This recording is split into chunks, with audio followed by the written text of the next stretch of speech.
Queridos, a graça e a paz do Senhor Jesus. Aqui é o pastor Alex e nessa noite de terça-feira eu quero deixar uma palavra de reflexão para a sua vida.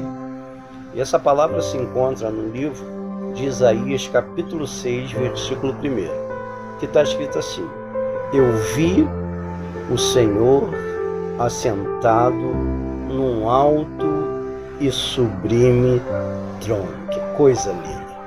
Isaías está tendo uma visão. E essa visão é uma visão ancidental. Mas se você observar do capítulo 1 até o capítulo 5, Isaías nunca teve uma visão, nunca teve uma experiência com Deus. Por quê?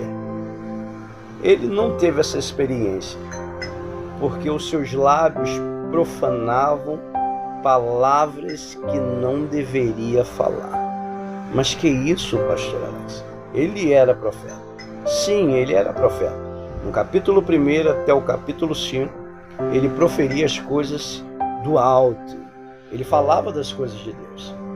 Só que no capítulo 6 ele reconhece.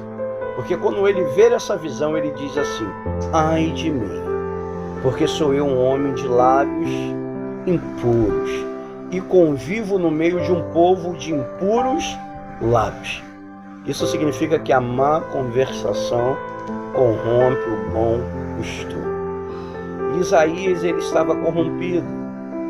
Por quê? Porque ele convivia num palácio. Ele comia na mesa de Uzias. Ele vivia as luxúrias que tinha dentro do palácio. Então se acomodou. E o perigo está quando você se acomoda. Quando você se acomoda, coisas começam a entrar na sua alma, que quanto menos você perceber, a sua boca começa a profanar coisas que desagradam a Deus.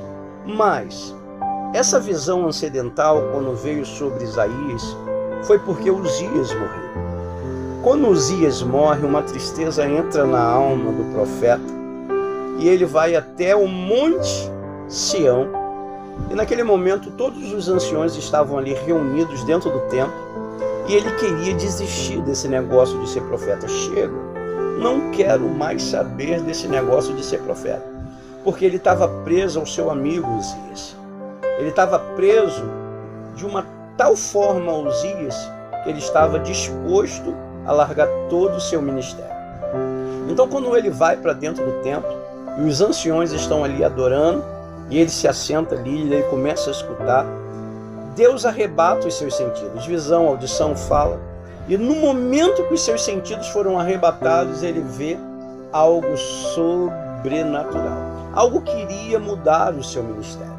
Existem momentos na nossa vida que a gente quer chutar o balde. Existem momentos na nossa vida que a gente quer largar tudo. Sabe por quê? Porque você ainda não teve uma experiência com Deus. Porque quem tem experiência com Deus, querido, nunca mais larga aquilo que Deus falou para você fazer. Porque a experiência traz um resultado incrível. Porque você vai saber realmente quem é Deus na sua vida.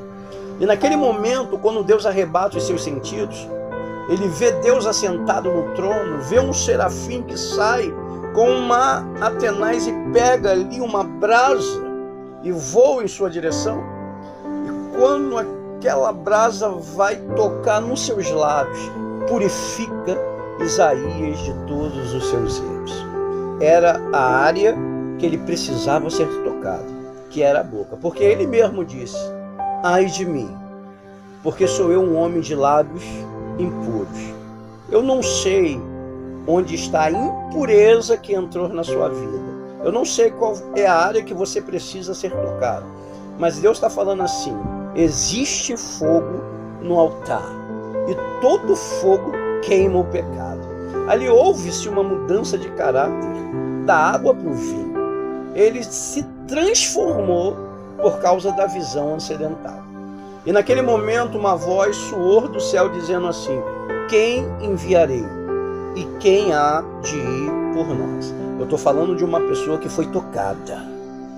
Quem é tocado, meu irmão, ele dá um salto e dá um grito e diz assim: Senhor, envia-me a mim. Olha que coisa linda. Deus está dando uma segunda oportunidade para Isaías. Porque aquele homem, apesar de ser pastor, apesar de ser levita, eu estou conjecturando, apesar de ser servo, tinha vidas de erros e não tinha experiência com Deus. Ele achava que tinha. Quem tem experiência com Deus, meu irmão, nunca mais vai ser o mesmo. Então, que essa pedra que veio do altar de Deus, nessa noite venha tocar onde você precisa ser tocado, porque ela vai te transformar e você vai ter uma experiência com Deus linda, e o seu ministério, que estava parado, ele vai começar a se movimentar. Tudo para a honra e glória do nome de Jesus. Um abraço, que Deus abençoe a sua vida, a vida da sua família, no nome de Jesus.